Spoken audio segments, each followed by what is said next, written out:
Nama saya Agus. Agus itu biasanya selama ini diakronimkan dengan agak gundul sedikit. Sekarang sepertinya saya harus ganti nama menjadi Agub, agak gundul banyak. Baik Bapak dan Ibu yang saya hormati, tadi setelah menyaksikan game motor sebagai peneliti, tiba-tiba saya terpikirkan satu topik penelitian sosial. Barangkali ini menarik, penelitian ini menarik. Mengapa di Kupang ada geng motor suka berkarya, sementara di tempat lain ada geng motor suka anarkis? Barangkali ini penelitian sosial yang barangkali menarik untuk kita lakukan di masa depan. Saya senang sekali Bapak dan Ibu bisa berdiri di tempat ini untuk berbagi cerita, berbagi pengalaman mengenai bagaimana menyebarluaskan hasil-hasil penelitian dan kemudian mengadvokasikannya kepada para pengambil kebijakan. Selama ini ada sebetulnya sebuah fenomena yang cukup merisaukan kita semua, bahwa para peneliti dan para pengambil kebijakan seringkali berada di dua dunia yang terpisah, dua dunia yang berbeda. Para peneliti seringkali sibuk dengan dunianya sendiri. Mereka menulis proposal, lalu merancang instrumen penelitian, melakukan survei, apalagi menulis laporan, menseminarkan hasilnya, lalu kemudian mempublikasikannya di jurnal-jurnal ilmiah, lalu selesai.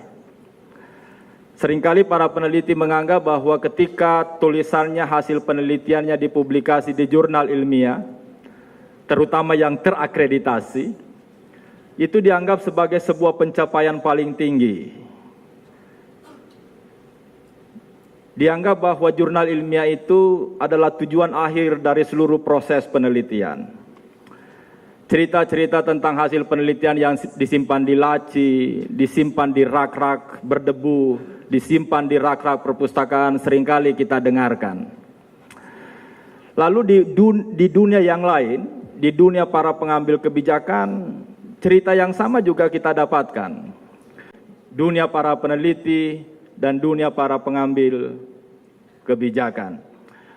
Dalam beberapa tahun terakhir Bapak dan Ibu yang saya hormati, JIKTI terus mendorong, menyebarluaskan, memproduksi, mengadvokasikan produk-produk pengetahuan kepada para pengambil kebijakan.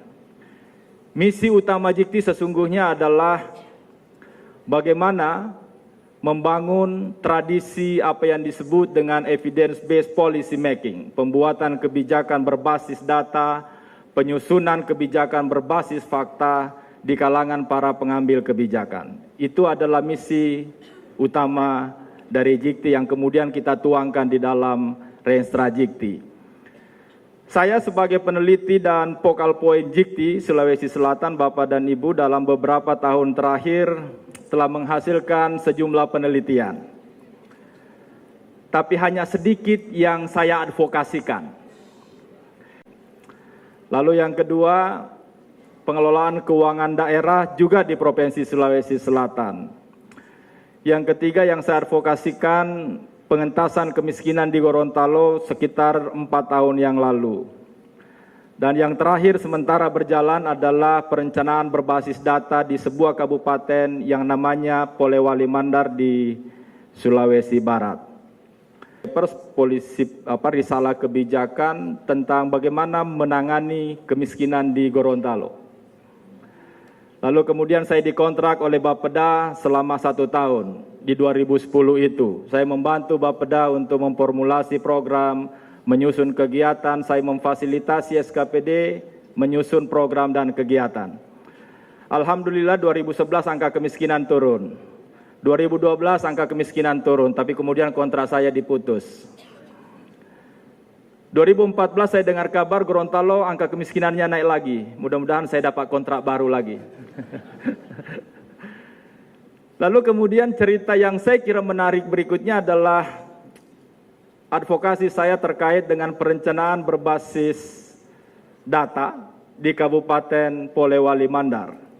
Saya merasakan ada antusiasme pemerintah Kabupaten Mandar untuk menindaklanjuti advokasi saya. Sekarang mereka menyusun apa yang disebut dengan sistem informasi perencanaan pembangunan daerah. Jadi semua data-data perencanaan kemudian dibuatkan sistem informasi. Mereka sekarang melakukan survei secara intens mengenai bagaimana kondisi sosial ekonomi masyarakat seluruh Polewali Mandar. Jadi mereka melakukan survei dari rumah ke rumah. Mereka kemudian menyusun program-program dan kegiatan berbasis data untuk pengentasan kemiskinan, untuk peningkatan IPM dan sebagainya. Yang berikut, tantangan berikutnya, tapi ini juga bagian dari penentu keberhasilan adalah bagaimana membangun hubungan-hubungan dengan pemerintah daerah, dengan para pengambil kebijakan sebelum proses advokasi dilakukan. Akan jauh lebih mudah kita melakukan proses advokasi kalau jauh lebih awal kita sudah punya hubungan-hubungan, sudah punya interaksi, sudah punya jaringan. Tanpa itu seringkali kemudian mengalami kendala-kendala. Jadi kita harus menyampaikan sesuatu yang simpel, tidak rumit kepada para pengambil kebijakan, karena dengan cara itu para pengambil kebijakan akan meresponnya dengan baik dan melaksanakannya dengan baik. Saya kira itu Bapak dan Ibu yang bisa saya sampaikan, mudah-mudahan catatan-catatan ini bisa menginspirasi. Dan secara khusus saya ingin menyampaikan selamat ulang tahun ke-10 kepada Yayasan Bakti. Mudah-mudahan terus mendorong dan memfasilitasi lahirnya produk-produk pengetahuan untuk kemajuan kawasan timur Indonesia. Terima kasih. Assalamualaikum warahmatullahi wabarakatuh.